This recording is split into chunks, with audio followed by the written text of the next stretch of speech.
All right, welcome back, everybody. Right now, we have Tech Talk, where we will be going over building your own PC, how you do so, why you would do so, how we have done it. So I have a variety of people with me today. I have Mentor Andrew, and you can all Hello, say hi when everybody. I introduce you. Go ahead. Hello, everybody. I have Mentor Zen, Hello. Mentor James, Mentor James may be away from the keyboard right now, Mentor Ankur, Hello. Henry, Hello, everyone. and lastly, Matt. Hello. And just a hello on Mentor James. There we go. He's back. All right. So we're talking about building your own PC. And before we get into that, has anyone who's here not built their own PC or built a computer? I'll take silence as a no. So everyone today has made a computer, and I'm sure everybody has maybe similar, but perhaps a little different reasons for doing so. Andrew, what was your reason for building a computer? So I had a pre-built machine for a while. I believe I have it on my desk for there. I think it's Asus. And I was noticing that it was getting really hot. And later, like looking it up, I found out that the design was just horrible. So I decided to avoid that. I had to make my own. Yeah, it's actually funny. Like, I think what happens a lot of the times is these, there's all these different parts that go into computers, and at the end of like a sales cycle, they'll have a bunch of different components left over. And some of the models that get made out there, I have a strong feeling they're like Frankenstein computers. They're just like, let's just throw these things, these leftover things together, and we'll make a computer. And they weren't necessarily designed with the best cooling out there. There's some like really advanced simulations you can do. Right, I was just telling everyone before, I have like 3 computers right now that are all broken and need to be fixed or replaced. So, and one of them is because it overheats, just like you said. How about I'm just going to do a roll call on this one. Who made their own computers to play games? Oh, that was the Yeah, that was one of the reasons. One of the reasons. Yeah, Or how about this? Who plays games on their computer? me. occasionally. Yeah. Okay. Okay. I actually thought it would be a much more resounding yes. I myself actually pretty much never play games on my computer, never played a game on the PC I built. I actually built my PC for a specific reason, and that was to be a CAD workstation. So to do some advanced things in CAD, not generally modeling, but some of the things that go with it, simulation. You'll literally crash. Like in college, I crashed computers all the time just trying to do my homework, and I was very fed up with it. So I went about building a PC that was specifically catered to doing CAD. So yeah, there's a whole variety of reasons you would want to build a computer. It might be CAD, but very often it's gaming or just making a computer that meets your specifications, that you know how it works, you're getting the best bang for your buck, and most of all to customize it. Maybe you want to add XYZ LEDs to it, or you want to have specifically this processor or this graphics card, and it's not available on the market for like an already built computer, so you go about making your own. And also, just a lot of people like making their own things and doing some of these DIY projects. So with that said, I think we can dive into what was everybody's like first step in building a computer. Like what did you first look at? I asked some of my friends who have done it before to like recommend some parts. So building a list was the first step. And maybe also, a budget. Yeah. Yeah, right. Budget first, definitely. Yeah, what you can spend like thousands on just like a graphics card or a processor, let alone on the computer. So setting a budget's definitely. Yeah, I think when I built my computer, several years ago now. I think 2015, and I think my budget was like, I wanted to keep it just above $1,000, and try to keep it like with 1,300 as the max price. I think, and that's pretty much what I hit. By the way, that's why if you're building a computer, it really should be like, you're not really going to benefit from building a computer unless you're building one that's good enough. Because very often when you build these computers, there's going to be a lot of costs that drive up the price and aren't really worth it until you get to the higher price range. Like, you can buy a laptop and it'll come with Windows. If you build a computer, you have to buy the Windows operating system, which is going to be like, what, at least $100. I'm not sure what it is depending now. on Although what if version you of Windows come- get. Yeah, if you come from a laptop where you had a Windows license, you can link the Windows license with your Microsoft account if you want to use that. And then any computer that you link with your Microsoft account will have the license, I think. And you can use an unlicensed version of Windows 10. It's just a bit Yeah. annoying with Yeah. some of the watermarks you get. But even with the watermarks, I would strongly recommend that anyone who's building a computer, the first thing that you do, you put unactivated Windows on it. Don't bother licensing it until you're sure that all your parts are working, everything's good, because you can get problems when switching out parts that could basically void your license. Yeah, Yeah. So that's a good tip. And you can also always, like, while you're just testing things and building them up, you can also just install like a free Linux distro, or even partition the hard drive and install another like Linux-based operating system if you want something free that you know you can always test. Yeah, so if you already have a Microsoft account and you have extra licenses on that operating system, you can put that perhaps on your computer. Otherwise, if you're going from scratch, you might need to buy it on your own. What's the first part that everyone picked when they were going about their list? Probably the motherboard. Motherboard. You went with motherboard Well, actually, first. no. Actually, no. Probably the CPU, then the motherboard. Okay. Anyone else? So- If I was giving advice for someone building a PC now, it would be the GPU because of the GPU shortage. Although it's getting better now, you could build. I've seen PCs completely built without a GPU and they can't run. So I would recommend Yeah. first finding a good GPU to get. Yeah, Although any GPU will work with any modern motherboard. Well, basically, I mean, it does depend some on the motherboard, but like most GPUs are compatible with most motherboards. So this might only be a concern for some people, but the first thing that I would look into is consider how your setup is and if you need to limit space-wise. And if you really do need like a smaller setup, case is probably the first thing to look for, because not all motherboards will fit in all cases and vice versa. That is a good point. But That's if probably what I you're was going to say as well, is that a case is one of the most important factors when you make the computer, because you need to make sure that everything is compatible and can fit before you can even think about what you're going to put inside. obviously if So- you're not concerned about space, that's less of an issue. You can Yeah. go the other way around. Yeah, so I would actually say, if you have specific space constraints, that's something to acknowledge. I feel like most people don't have it to the extent that it limits them greatly in the size case they have. If I was to give advice to anybody, my first suggestion would be to first go about picking your processor and your GPU if you have a rig that's relies on the GPU, which, let's be honest, usually it does. And that's because you need to make sure that motherboard fits with it.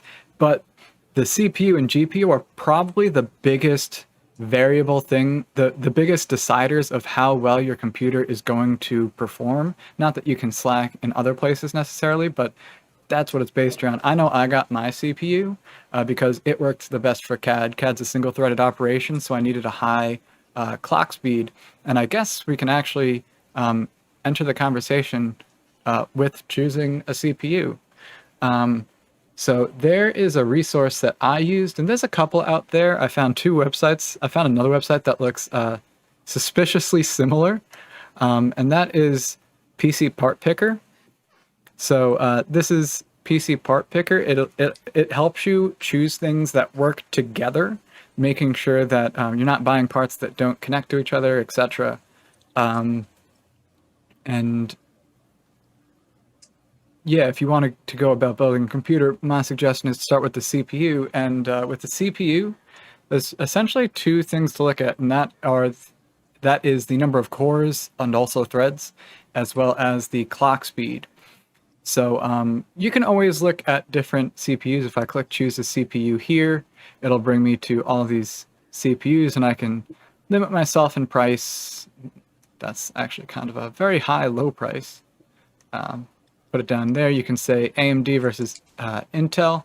Those are pretty much your two options for the most part. Cores. So I would say if you're building a computer, don't go anything less than 4 probably. I'd then you also say can- no more than 16, really. There are Yeah. some tasks when you get into like rendering and large multi-threaded operations, but I mean, the average consumer building a computer isn't going to want to go above 16 cores. Yeah, unless Yeah, this I is also a think they don't want to pay for video it. editing rig, you probably do not need 32 cores. Yeah, so once we're Yeah. in there, you're seeing we're in like the very often $200-$300 range with a lot of these. I know I actually got there was a huge sale when I bought my processor, and you'll actually find very often that the processors and all the components can vary in price sometimes. Sometimes there's always these sales. And so I think I bought all my parts over the course of like a couple months maybe, just because I knew there was going to be a sale. I didn't need a computer right away. And I was just kind of hunting for what I wanted. One thing that I think you touched on before that's important is you really should, like, if you want to build your own computer, save up a bit and don't like skimp on parts. So I built this computer, I think around the same time that you did, around 2015, and it's still running pretty much the newest games at reasonable settings. Yeah, if you, like someone was going to say something else? I don't think so. Oh, okay. I thought I interrupted somebody. Yeah, I know when I built my computer, I knew I wanted to future-proof it. Like, I wanted to build something that suited me then, and as software gets more power and processing hungry, as they always do, I wanted to build something that I could always upgrade to keep up with that. And so you can always throw in more RAM, usually, which we'll talk about in a bit. But I knew that I wanted to get a processor that was going to work, and my processor, I'm just going to enter it here. It was called 4790K, 4th gen Intel processor. Right here, it's still in this range, still has a decent rating. It's regularly clocked at 4 gigahertz, can be overclocked, quad-core processor with 8 threads, and there's a whole variety of different ways you can analyze your processors, and if you wanted to, there are websites where you can actually compare processors. So CPU Boss, I know is a website a lot of people use. I did not pay this much for my processor. That's just because no one sells it anymore. CPU Benchmark, and I think this one too. This is another CPU bench. That's cpubenchmark.net and then cpu.userbenchmark.com. I don't know. If you just Google it, you'll find it. Yeah. One thing, look at a variety of sources though. I know I'm forgetting exactly which one. I know there are some that are bias, which is a little weird. But there was a Definitely whole check between controversy. websites. Yeah, I think User Benchmark actually has Yeah. a bias against AMD. Yeah, I was about to say, yeah. Yeah, User Benchmark has an extreme AMD bias. Yeah. So be a little bit careful. Check multiple sources. I would also say Yeah, not to so- forget about the monitor, the keyboard, and the mouse. That's a lot of things. Peripherals. People, a lot of yeah. I usually use User Benchmark when comparing my processor on my computer itself against itself usually. So there shouldn't be much bias, but that's one of the nice things User Benchmark has, is being able to see that everything on your computer is running how it should be compared to other units like it. Yeah, so I wouldn't I was trust it just for AMD, but I would trust it for Intel stuff. Yeah, so always check between different benchmarks. They do different tests, and different processors perform well at different tasks. So this is mine. Once again, it's a 4th gen versus the 11th generation, I think this is. This is just even the i5. Let's go with one of the i7s that's kind of similarly priced. It's not going to be similarly priced. This one is. There we go. Similarly priced as the one I had bought. So you can see right off the bat, 4 cores, 8 threads, 8 cores, 16 threads, fairly similar clock speed. You can see where it ranks among processors, but really when you go down, you want to look at some of the different tests that were done. So you can see how they perform at different numbers of cores. You can see how the price has changed over time. And all these different things, wattage, which just means how much power it consumes. You want to see a lower number for that. So if you look at mine, it was 88 watts, but it was not nearly as powerful. And so you might expect it to take up less power. But this is just one of the things you can do as you're going through and comparing processors. And you often go back and forth between things as you build out the rest of your computer. So I'm just going to go back to PC Part Picker and clear this out. So I think one of the I'm just going to choose this one, might as well, because we were just looking at it. So I think the next thing that people often look at is the graphics card. Once again, that's just because it has maybe the biggest impact on how your computer runs. Anybody want to volunteer which graphics card they're running? I'm running a 2070 Super NVIDIA. Nice. I'm running a So- 2080 Super. Stepping it up. I have a GTX 1080, and not the Ti. RX 5700 XT from AMD. Nice. I have the RX 590. Nice. So we have a variety of different, well, there's only 2, but we have some on the NVIDIA side, some on the AMD side. Those are the 2 main manufacturers of graphics cards. So for CPUs, it's Intel versus AMD, and for graphics cards, it's NVIDIA versus AMD. Though there are a lot of manufacturers when it comes to like third party. Yeah, so I'd those are say like the AMD designers. Make mine- their own like actual models, and then other third-party companies use their designs to like make third-party designs. Exactly. Yeah. Yeah. Mine's a Gigabyte distribution. here. I know that. Yeah, lots of different companies make ones for an NVIDIA. We don't have Founders because usually the Founders, the problem is they maintain a lot of the same performance, but their cooling often ends up being way worse than third-party models. Yeah, Yeah, so the so- cooling actually hurts the performance a little bit. Yeah, and perhaps the long-term life. So you have essentially those 2 main. I'll classify it as designers of graphics cards, but then they can license that design out to other manufacturers. So on my laptop that I'm actually using right now to stream, it's just a laptop 1050. Which, by the way, very often the graphics cards, there's a desktop and a laptop version. They're not quite the same, but I have a NVIDIA 1050 on here, and then I have AMD in my desktop that I built, and that is, I can't remember the name of the manufacturer, but it's different. So I'm going to go ahead and click on choose a video card, and we can talk about this a little more. Does anybody want to volunteer how much they ended up spending on their graphics card? You don't have to if you don't want. I think mine was MSRP at like maybe $500. I think I got a good price for mine. I think mine was around 700. Yeah, so Okay, go ahead. I also spent around 500, a little bit lower than MSRP because of a Micro Center sale. Yeah, those sales sometimes can be Yeah. really good. I also got mine at Micro Center for $450. It was a bit overpriced, but it was right before the shortage. Yeah, so that's a good thing to point out. There is a shortage of graphics cards. You've seen graphics cards price go up as well as Nvidia stock price because largely I think due to Bitcoin mining, also people just more and more gaming on their computers, I would guess. As well as like just a general shortage of chips being produced, because Korea is like production industry, which is where most of the chips come from in the world. It's just been hit really hard by COVID, but they're starting to come around. I remember there was a period where like monitors, being gaming monitors coming produced by like Samsung and stuff, were unable to be stocked.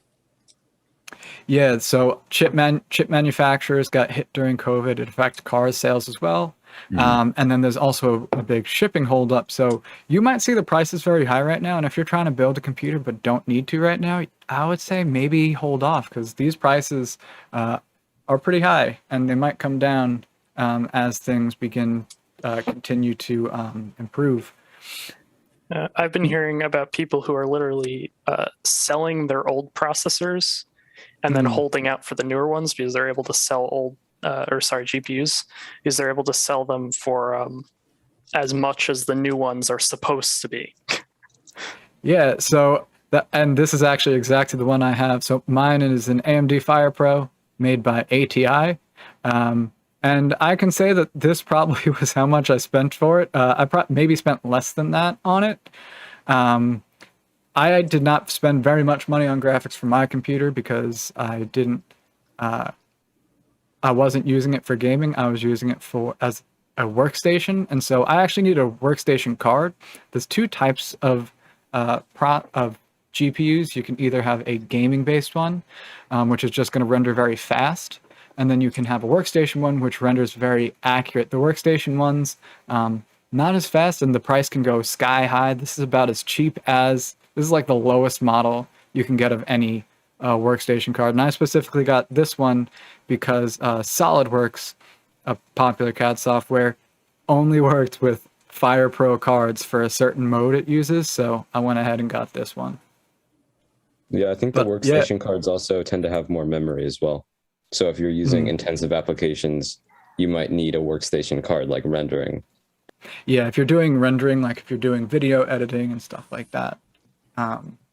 Also, probably better for if you wanted to give servers the ability to, have some sort of graphical processing. I know a lot of high-end servers for games that are very high-end actually have to utilize things like that. Interesting. So, what do you for this haphazard computer I'm building? Which one should I go with, everyone? I mean, what's the idea for this one? Keep it cheap, or like just try to go all out for it? I had no thoughts on it until now, so I'm gonna Honestly, uncheck that. Go with Ryzen. Maybe get like I don't even know what's. Honestly, if you're going for a cheap gaming computer, Ryzen probably offers the best performance like per dollar. Yeah. So where'd it go? I don't know. There's too many. I feel like I gotta go back. And this is just like from what I've observed of the market, that AMD really has dominated the lower end of like gaming computers in terms of like laptops and just building in general. But Intel still has that high up market for people who are willing to spend a lot more money, because they do have, I'd say when you spend more money on an Intel card, you get a better performance than maybe a higher end AMD card. So one thing about that though is AMD is slowly catching up almost. Yeah. So it used to be if you want a high performance, you got to go Intel. Now I almost feel like it's getting closer and closer to the point where Intel is only really for those people who really need the absolute performance. Yeah, because Intel the performance is barely a tick over. They're like completely focusing on clock speed, whereas AMD is kind of like the middle point between like cores and clock speed. So is anybody familiar with the AMD cards who could suggest one? I know nothing about them. Yeah, not exactly. I really am just big into NVIDIA cards. I think like the Vega graphics are good. Radeon Vega. But I I need think to you uncheck that. selected something in your merchants. And speaking of the same thing with the CPU gap shortening between Intel and AMD, That kind of the same thing was happening a lot between NVIDIA cards and AMD cards, but it's still left to be seen. You know, these new generation of cards, the 30 series is doing very well. They've started to use, you know, tensor cores, which are rapidly increasing the performance of computation by lowering the amount that has to be rendered by using, you know, some sort of machine learning AI to AI upscale resolution, making just things way easier. And we've yet to see AMD really release a card that can compare to the newer series. So honestly, for the time being, I see NVIDIA as staying at the top of just the graphics card for gaming market. All right, so there's not too many prices listed for this. I'm going to clear this. I'm going to go with NVIDIA just because they tend to have the prices listed. And we can go with something a little more reasonable. You can go for I don't know if they'll have it listed there, but 3060s are like $550. Yeah, I'm trying. There we go. Oh, but All right, they also actually- don't have the price listed for 3060s. Well, it's probably because they don't actually have them. Fair enough. Fair enough. 3060s all right. were We won't have insane. many of them. They were insane how low they were able to get the prices on that card. It was better than the 2070. Actually, I think it was better than the 2080 at like much lower cost. And so, you know, Bitcoin miners scooped all of them up instantly. If you can achieve double the performance of a previous card at less than its price, then it's obviously All right, very I'm going lucrative with, for Bitcoin mining.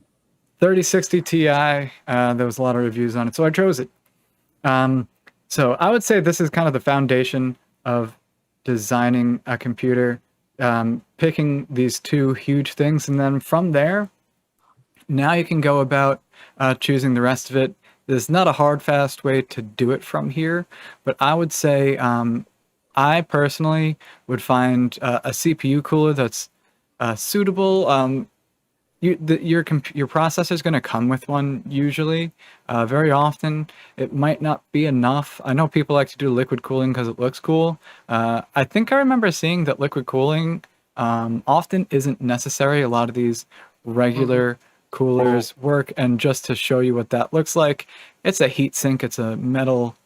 Yeah, It's a the thing bunch of with- metal with a fan on it.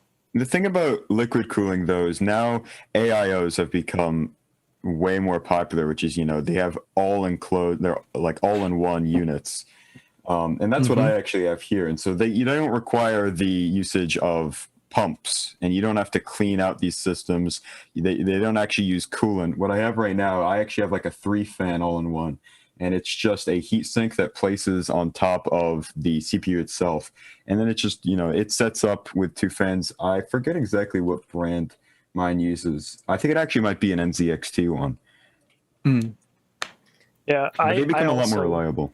I also have a Corsair all-in-one, but the thing that I've noticed more and more is that previously the common, like, everyone's doing it was liquid cooling, because it was like, oh, look at this, you cool your PC with water, or on the extreme ends, like, people are doing like all sorts of different coolants. But now I think more and more we're seeing where people are realizing it really isn't necessary if you're not doing anything crazy. And fan, like, just traditional cooling is much cheaper. One thing I saw that was very interesting was liquid cooled graphics cards, where you would take the front off of like a Founders Edition and in place like just a liquid cooled unit in there, and they're able to really overclock these graphics cards to sometimes double their factory speeds and still manage to keep them within like a usable temperature, which is pretty interesting. I saw a Linus video on liquid cooled RAM. yeah, and a liquid cooled SSD as well. Yeah. Yeah, so I guess you can. I'm actually using the Air stock cooler on my AMD CPU, and I haven't really had any issues with it. So, I mean, I'm not doing anything super crazy, so I don't need water cooling, but It depends. If you have a processor that's not very power hungry, maybe doesn't get too hot, you may be able to get away with the stock cooler, or if you don't really necessarily exhaust the resources on it. I ended up getting a closed cooling system, like just two fans like in line with each other. It wasn't very expensive. I think it was like $60. I thought it would be more silent. What happens is every once in a while there seems to be like bubbles in the line. Maybe that's just a fault in it, but I was also trying to make a very quiet computer. Yeah, I don't know if I would endorse it. If I did it again, I might just go with one of these. But the liquid cooling also kind of looks cool, so trade-offs. Exactly. So for this computer, I'm gonna go ahead and add this cooler right here. It had over 1,000 reviews, 5 stars, sounds solid. So what kind of how much memory is everybody running? Or how much RAM, sorry. I'm going how many off gigs? of 16 right now. 32 for me. 32 as well. 16. Let's exchange you. I have 24. 24. Interesting. What? 3 8 Yeah, I gig have cards. 2 4 gigs and 2 8 sticks. Wow. Wow. And it's very slow memory. Yeah, but it one of the main works. reasons I did choose to build my own computer was because in my old laptop, I was running into issues with running out of memory with 8 gigabytes, and the memory was actually soldered onto the motherboard, so I could not upgrade. Ooh. So that was one of the reasons. Mhm. Yeah, I that's hard to really- unsolder. I Yeah. really like the idea that I can upgrade my memory if I need to. Exactly. So, like, and part of that too, it isn't even just like 32 gigs versus like 64, but also the speed. So I ended up with some rather slow memory, but I don't really need fast memory. But if I ever do in the future, I can upgrade that. Yeah, so back when I made my computer, I think DDR4 was just coming out. So mine is actually DDR3. That's kind of where I saved some money. But now it's pretty standard to have DDR4. I'd say if you're building a computer, I'd go ahead and do that unless you have some unless you have some old parts left over and you're just kind of buying some things for that. If you get, I would say don't. You can probably find some like steals somewhere that look like it's really good, but definitely look at the reviews. Like this gives you price per gigabyte, and so as you go down, you can see this dips down to $4.62 per gigabyte. Some of these work well, some of these have performance issues or reliability issues, so definitely look at reviews. Fortunately, this website gives you some. And yeah, 16 gigs of RAM is a pretty good place to start. I think things are increasing where maybe you want 32, but pretty much anything you can get right now in terms of a motherboard will allow you to use up to 32 gigs. So just double check that that's true, and then you can always just throw some more sticks of RAM into your computer, and you just increase the RAM twofold, and it's going to greatly benefit you. You can have 8 gig sticks, 4 gig sticks, 16 gig sticks. So if we scroll down here, I'd honestly see say for that- the average consumer, they're going to really want to have like 2 8 gigs because, 8 gigs of RAM, I feel like is just a bit too low.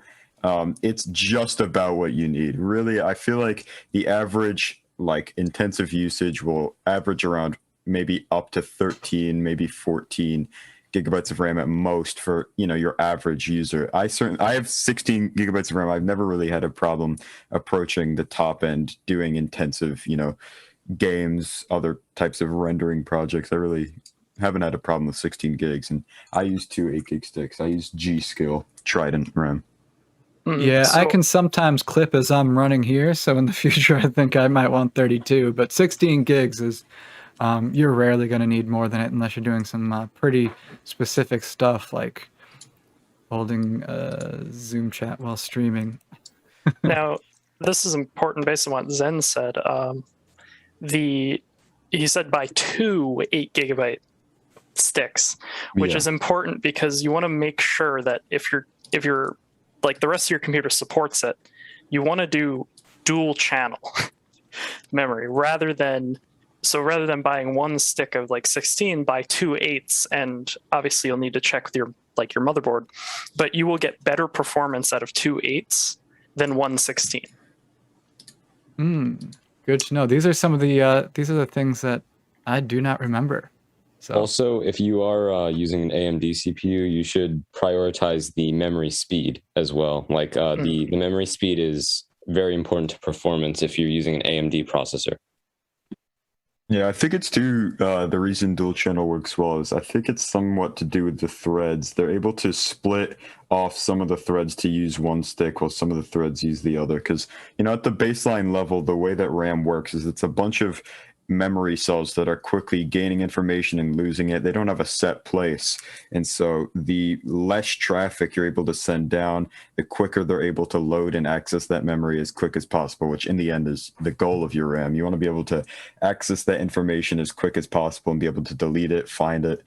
So the less things going through, the really better time you're having. Though I wouldn't recommend going for 4 gigabyte, or like if you go for like 4 gigabyte sticks, that would also be 16. But I feel like 2 is really all you need at that point. It's kind of going overboard, and I imagine it will honestly cost you a lot more to go for 4 gigabytes than 2 8s, depending on what you go with. yeah, so in most motherboards, I don't think will have quad channel memory. Anyways, they would have dual Full-size channel, ATX and then get them it now. would be.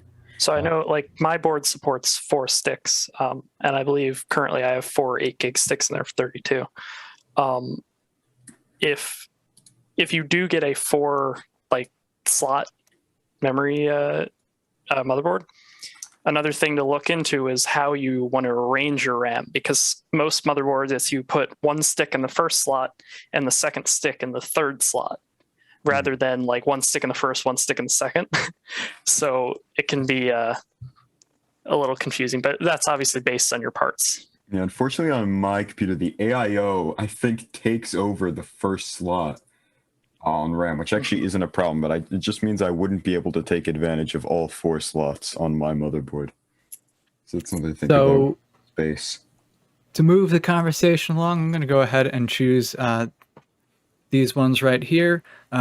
It's a little more expensive than some of the similar ones, but I think it looks cool. So I'm getting it. That's part of building a PC, right? You want it to look cool, It's too. the same one I have.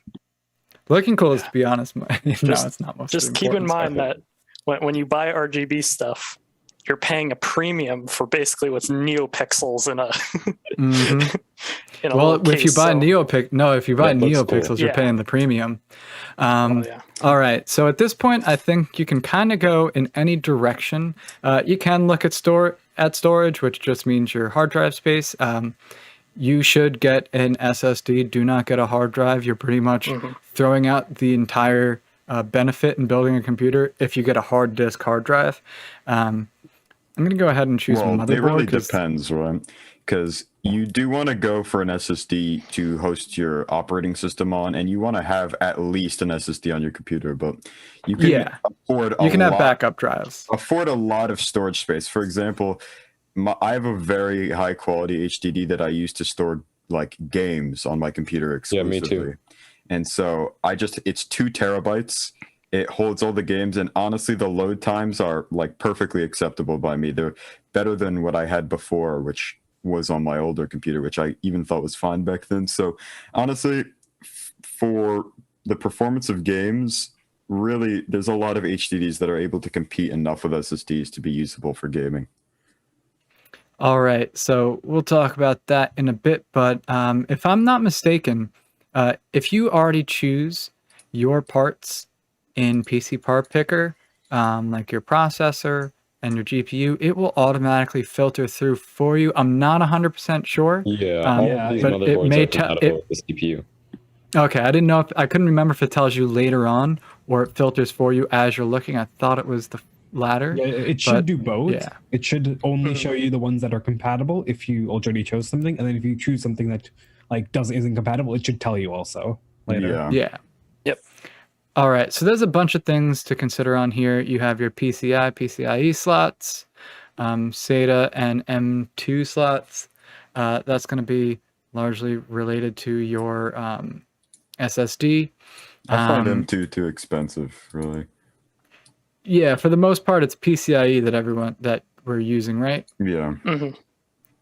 Okay. And those PCI express ports are very important, especially if you want extra extra modules and stuff. So like I know I have my graphics card, obviously, and then I also have a extra expansion card for my for extra USB ports. Does anyone have a wireless chip? Yes. My motherboard had built-in Wi-Fi, and I did not buy it because it had built-in Wi-Fi. It just had it. Nice. Yep. Oh, so this is one of the useful things that we didn't point out. So you can actually see price over time from different distributors or sellers. And so like right now, if you were to buy this in April, B&H, they might have had this at a better price. Whatever that website is has it at a higher price. And then I guess Walmart and Newegg, no, sorry, Best Buy are kind of similar, and Newegg doesn't have it. But you get a variety of different people that sell it that you can look up. They give you some prices here as well. So you can kind of plan around that. But there's a whole bunch of things you can look for in your motherboard. To me, the motherboard is actually the last thing you choose because I like to find everything I'd like to put together, and the motherboard is just what holds it all together for the most part. So yeah, expansion things on mine. I do have a light. I do have USB expansion. I do have a wireless card and antenna. And one of the most I have important factors in choosing your motherboard is the form factor size. So you want to make Yes. sure that your motherboard is the correct size. As you can see, most common form, you have ATX, then you have a micro ATX, and there's even a mini ATX board, which they are laughably tiny. There's some really Impressively tiny. interesting Reddits out there surrounding microcomputers that basically are. It's something that you would expect to see, like someone put a Raspberry Pi in, but actually holds like a full computer. Yeah. Wow. I feel like it's pretty much a said thing in SAN that if you are going to be making a gaming computer, you're going to want to go for a full-size ATX. It just gives you the most space. Unless you really know that you could fit into a micro ATX or an eATX board, a full-size ATX is like really where And you're the other added benefit is cooling. So when you have more room, you can cool more efficiently. If you're putting a liquid cooling rig in, you get more space to navigate. Wiring it up when you actually assemble this is going to be so much better when you have more space. I have an ATX. I still have and a case that fits it. I still had a pain putting this all together. So I chose to filter by motherboards that already have Wi-Fi. So I'm going to go ahead and choose this one. I would say you probably don't need to spend a ton of money on your motherboard. It could be appropriate, but you're probably not getting the biggest bang for your buck without driving too much into the details, which you're going to want to when you're actually building this. I see that we have a max memory of 128 gigs and 4 slots, so we can put in 4 sticks of RAM, and we're good. So I'm going to add that. 432s, which would be insane. Yeah, we're not going to do that, but we could. For storage, yes, you should get an SSD. I would also say you might want a hard drive. I have 2 additional hard drives in my desktop, 1 terabyte and a 2 terabyte, in addition to my SSD. My SSD just holds my operating system and software. That's because I want the software to open nice and quick and run smooth. But at least your operating system. But I still personally like, this is where you can save some money.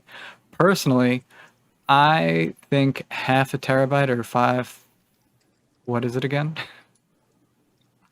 500 something gigs. 512 Gigs. Thank you. I was blanking out. 512 gigs is appropriate, but otherwise, if you want to go down to, what is it? 128, right? Then you I'd should say be, usually a 256 if you want to just go for an Yeah. OS boot drive. It's plenty of room to fit any like even a couple games that you want to be able to boot really quickly, some software if you'd want, and it would comfortably fit Windows 10 all in there. yeah. However, Yeah, definitely. if you are planning to do like video and stuff like that, don't go lower than a terabyte. Exactly. You'll run out Yeah. really fast, and then you'll Yeah. have to like have external drives. Like I know I'm almost to filling up my terabyte SSD, and I've got another one sitting there that needs to go in. Yeah, I'm almost filling up my terabyte SSD as well. It's just growing. Yeah, you'll be surprised when it comes down to it. Like, no, I really don't want to delete all of this stuff. Like, Yeah. I just need another drive type thing. So By the way, Mentor James, can you just, there was something in the chat, if you could just take a look at that and answer there. So I forget the form factor. Do we need anything to pay attention to here, or should we be good just choosing either of these? Yeah, I would choose the M.2 second one. is probably the best one there. I don't Which think you one? want a 2.5. The M.2 one is probably fine. So either one. Yeah, I choose the 970 Evo. I don't know. I use it. You- Did we you have to be discuss the careful difference of, like, the between specific M.2 and slot. SSD? Like external SSD? SATA. Yeah, SATA. Yeah, I mean, I think M.2 just has a higher bandwidth, right? Well, it's also in the motherboard. Yeah, M.2. So if you have CPU, space, yeah. basically. M.2 is clearly better than SATA. I mean, no one's really arguing that, but I just don't think its price at the current, like at this current time in technology, really justifies going for them. Usually they're really small, and if you want to go for like, you know, ones that are big enough to use for your computer, they're going to cost a lot from what I've experienced. yeah, I know a lot of laptops use M.2 pretty much exclusively if you have an SSD in it. But the SATA, like I find that the form factor is just a little bit more manageable in that like my case literally has clips for 4 SATA drives or compatible hard drives. So Yeah, exactly. My case actually has like a drive bay. exactly, yeah. Where with M.2, you're going to have to worry about getting an enclosure for it generally if you have a similar drive bay, or you'll need a motherboard that like supports I directly think clipping it in. I think most motherboards come with an enclosure, don't they? Correct me if I'm wrong. Yeah. I don't have a very modern motherboard. I haven't Yeah, bought a a lot of motherboard them- recently. a lot of the A lot of enclosures even have motherboards heat sinks in them. Yeah, mine came with a yeah. heatsink on it. Yeah, but I've M.2. seen a lot of problems people have had where it just doesn't fit back on with the M.2 because like the screw standoff is too big, and so it like kind of bends out, and then they can't fit the standoff, and so they just have it open, which is not great. Yeah, like some M.2 SSDs have like the DIMM, like the storage bits on both sides, and some motherboards only like support ones that have it on one side, and then there's a like, and then also M.2 has like a specific keying, so you have to make sure you get the correct key. I think there's a B key and an M key, so you have to make sure you get the right one, basically. All right, so case can come next, but a power supply is going to be important to look at. I think because of some of the shortages we have with parts, they don't have all the information, and we'll see in a second. Yeah, you Do not definitely want cheap to out pick. on your power supply. Yeah, you want to. Yeah, I don't think that's a number that you should trust. I don't think. Yeah, so I think you should probably get maybe like, judging by the parts, like 750 maybe, or like 700. The rule of Yeah. thought is usually to keep over your predicted like wattage amount. There's a lot of websites that allow you to do that.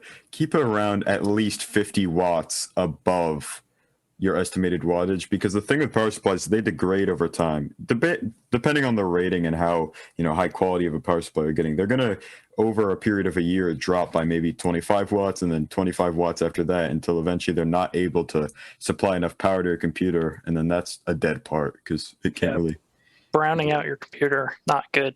Also, yeah, and I would, in general, with engineering, you have something called a factor of safety, and you always design something and then build whatever you build has that factor of safety. So you might say go 1.5 times this, so that would give you around a 700 watt power supply. And the reason I would want to go back and make sure it's taking in all of the wattage, because I think there was some missing data from the GPUs. I'd want to be sure. But yeah, I would, like, if you're not spending, if it's the difference of like $20 and making sure that your power supply is going to be enough, I would say do that. It also means when you upgrade parts in the future, if you do so, you'll have that headroom so that you can expand. So I'm going to go ahead and filter real quick. Yeah, Wherever. exactly. That was what I was gonna say. I think I have I think it's a 650 watt gold plus. I think I have a Seasonic, I believe. Let me take a look. Yeah, mine is a Corsair. I'm pretty sure it was the RM, and it's like platinum. I'm pretty sure. Corsair makes everything for some reason. Yeah, I'm also running Corsair, though I don't remember exact wattage. Yeah, so each of to them is like give a you an 80 plus. example, between Corsair RM between Corsair RM models, 650 gets you at $115. Step that up with $10 and you get another 100 watts. I'd say go ahead and do that if that's the decision. Though if our estimate is accurate at 429 watts, 650 should probably suffice. Yeah. Yeah, and making sure it has like a high enough efficiency rating so you're not like wasting power. Yeah. So you can see Yeah, the gold efficiency should be ratings fine. here. Because that's a commonly overlooked thing, is keep in mind that your electricity cost will go up. I think I calculated that my computer could pull as much as like $30 of electricity a month extra if I left it on all the time at full power. So factor that in a little bit. All right. So I think the last thing is a case. And the case is essentially you want a case that fits an ATX power supply, ATX motherboard, if that's what or whatever size motherboard you're choosing. You want to make sure that it fits the power supply. And then everything kind of fits on the motherboard. The other things to look at are, first of all, how cool it looks. Does it have enough LEDs? I'm joking, but not joking, because this is legitimately what people do. If you This is what people want. If you get a case without LEDs, keep in mind that, especially with the ATX format where it's like nice and big, you can run like LED strip inside Yeah. and hook it up to like an external, like an Arduino, something like that, and make your own RGB for like a fourth of the cost. You can even, I'm pretty sure you can even like get a slot that connects to your computer and put it in right here, and it'll power those LEDs. And you just line the LEDs on the inside around this little window, and it's going to look cool. But there are some things to pay attention to, just the how many USB ports you get. You're going to connect these to your motherboard. See if there's enough room for wiring. See how many fans you're going to want. If you think your rig's going to run really hot and you need extra cooling fans, that's something to keep in mind. I know I added an extra cooling fan to mine. And I didn't get a Noctua fan, which is one of the better fan brands, but I got one that's similarly silent, and you can find ratings on that. Does anybody have cool features of any of their cases?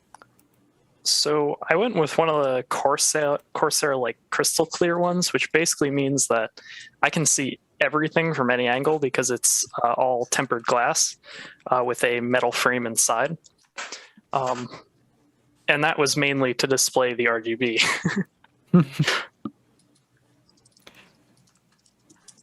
So I actually have an interesting case. Mine has sound damping material on the inside because, once again, I want to make it quiet.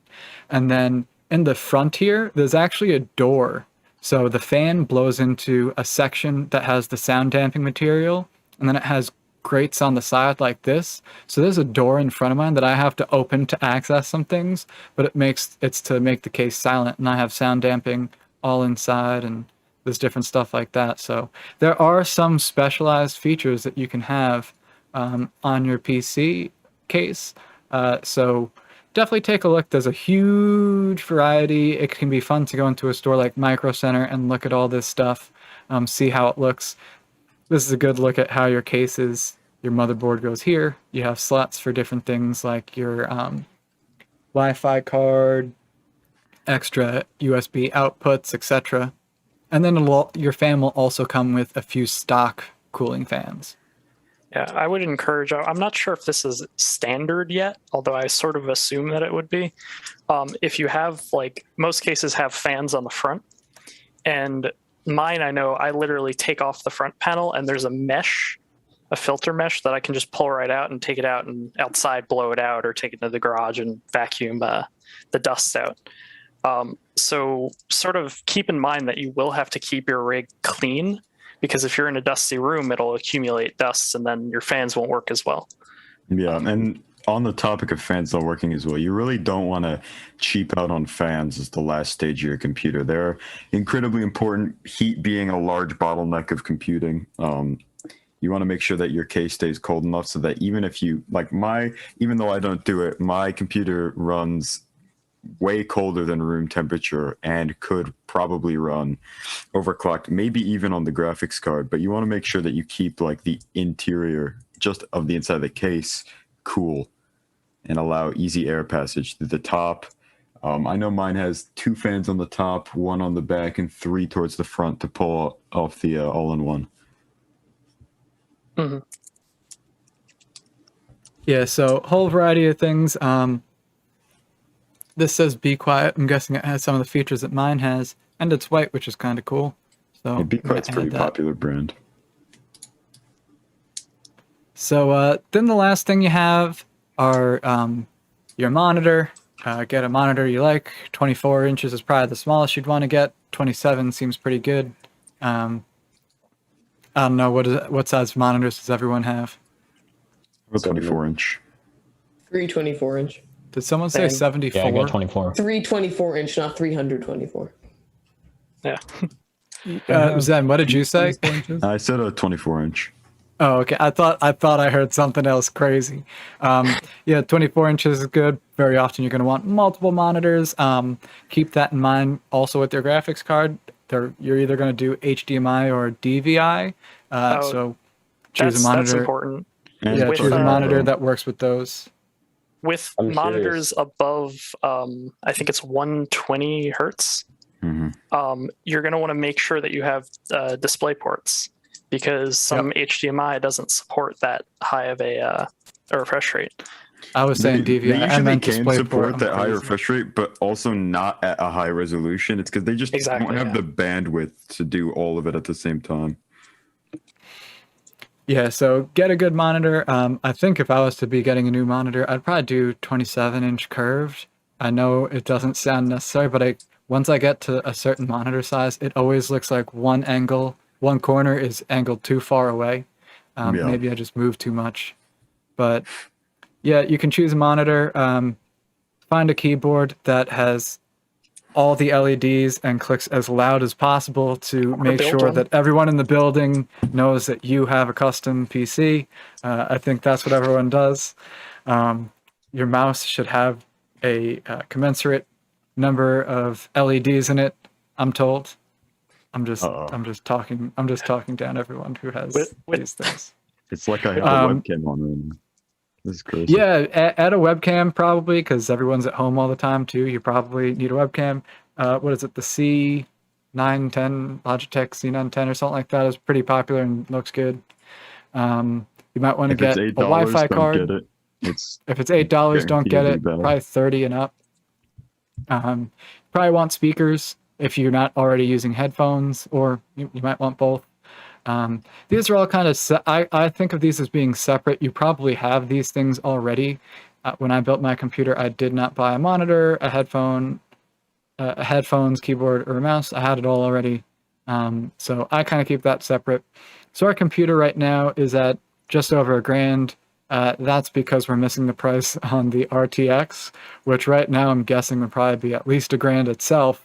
So this is a $2,000 computer. its retail price is somewhere around $550, but it would Yeah, probably so- be upwards of $1,000 at the moment.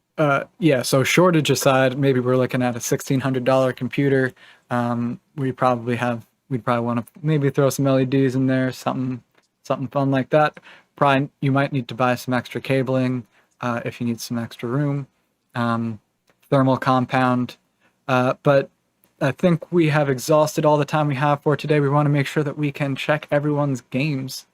So with that said, we might have to do a session 2 on this. That was the Tech Talk.